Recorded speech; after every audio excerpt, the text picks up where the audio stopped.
Hello Mare, welcome to my channel. Mare, alam mo ba ang love story at breakup ni na Ai de las Alas at Gerald Sibayan? Tara, let's spill the tea. Narito ang kwento ni na Ai de las Alas at ang kanyang asawa, si Gerald Sibayan. Mare, noong 2015 sa isang social event, unang nagkakilala si Ai de las Alas at si Gerald Sibayan. Si Ai kilala sa kanyang pagiging komedyante at aktres, at si Gerald ay isang dating atleta na tahimik at matyaga. Ay hindi akalain na ang kanilang unang pagkikita ay magbabago ng kanilang buhay. Ayon kay Ai de las Alas, hindi agad siya na-in love kay Gerald Sibayan. Noong una, iniisip niya na baka hindi seryoso ang lalaki. Pero may isang bagay na tumatak sa kanya. Ang pagiging magalang ni Gerald Sibayan at ang respeto na ibinibigay nito sa kanya, pati na rin ang likas ng kabutihan sa loob nito, ay agad na napansin ni Ai de las Alas.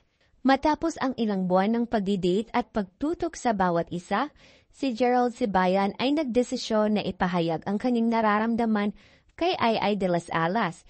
Hindi na nga nakapagpigil ang dalawa, at sa pagdaan ng mga taon, naging mas matibay ang kanilang relasyon.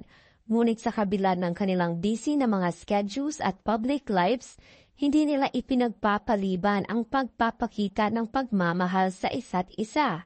Si Ai de las Alas na isang public figure ay pinili pa rin ni Gerald na tanggapin ng buo at walang kondisyon. Sa katunayan, ang kanilang relasyon ay naging inspirasyon sa maraming tao sa paligid nila. At noong 2017, dumating na ang pinakahihintay-hintay na araw ng kanilang buhay. Ikinasal sina Ai de las Alas at Gerald Sibayan noong December 12, 2017 sa Christ the King Parish Church sa Green Meadows, Quezon City. Isang espesyal na araw na bumagay sa kanilang May to December love story. Marami ang nagulat nang magdiwang sila sa kanilang relasyon sa kabila ng kanilang age gap at ng kanilang isang dekadang pagmamahal. Sa kabila ng mga pagsubok, tinanggap sila ng publiko bilang mag-asawa at nagsilbing simbolo ng isang pagmamahal na puno ng pag-unawa at pagtanggap. At hindi natapos doon ang kanilang kwento. Sa kanilang 5th year anniversary noong 2022, ay nag-celebrate sila sa pamamagitan ng renewal of vows. Ayon kay Ai de las Alas, ito ay isang simbolo ng kanilang patuloy na commitment at pagmamahal sa isa't isa. At isang paalala na sa kabila ng lahat ng pagsubok, ang pagmamahal nila ni Gerald Sibayan ay mas matibay kailanman. Ngunit isang malungkot na balita ang nagpa-shake sa industriya ng showbiz ngayong araw. Ang comedy queen na si Ai de las Alas ay nag-confirm na ang kanyang paghihiwalay kay Gerald Sibayan, ang kanyang asawang 10 taon niyang nakasama. Ang balitang ito ay nagdatingan ng walang kalaban-laban sa lahat ng mga naniniwala sa kanilang pagmamahalan. Noong November 11, ang ika-60th birthday ni Ai de las Alas, ngunit hindi siya nagdalawang isip na magbahagi ng kanyang masakit na kwento sa publiko. Actually, nung nagpakasal ako kay Gerald, niready ko naman ang sarili ko sa ganitong magiging sitwasyon. Kasi alam ko na bata pa si Gerald. Baka magbago yung isip niya. Pero alam mo yung, sana huwag, sana totoong may forever. Pahayag ni Ai de las Alas. Ayon kay Ai de las Alas, siya ay nagulat nang matanggap ang isang mensahe mula kay Gerald Sibayan noong October 14 ng madaling araw. Sa text na iyon, pinahayag ni Gerald Sibayan na nais niyang magkaanak at hindi na siya masaya sa kanilang relasyon. Ayon kay Ai de las Alas, hindi siya makapaniwala sa unang pagkakataon. Ngunit unti-unti niyang na-realize na seryoso si Gerald sa kanyang desisyon. Wala na raw silang personal na pag-uusap matapos ang insidenteng iyon. Nang bumalik si Ai de las Alas sa kanilang tahanan sa Amerika noong October 27, wala na roon si Gerald Sibayan. Nasa Amerika pa rin siya at tila nagdesisyon na siya na ang lumisan sa kanilang pagsasama. Pahayag ni Ai de las Alas, "Oo, hiwalay na kami. Sinabi niya gusto niyang magkaanak. Hindi na siya happy.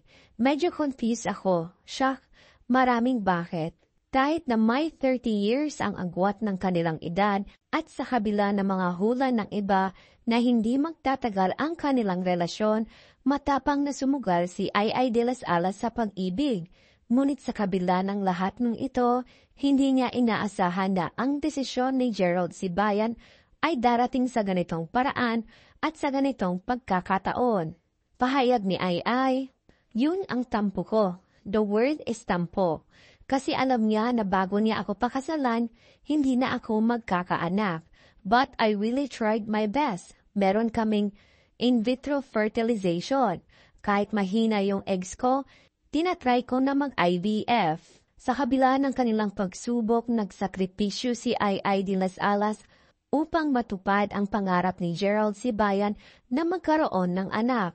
Mayroon pa silang 3 embryo na nasave mula sa IVF procedure na kilala bilang si Green, Gale at Gold. Ngunit sa huli, hindi na ito naging sapat upang mapanatili ang kanilang relasyon.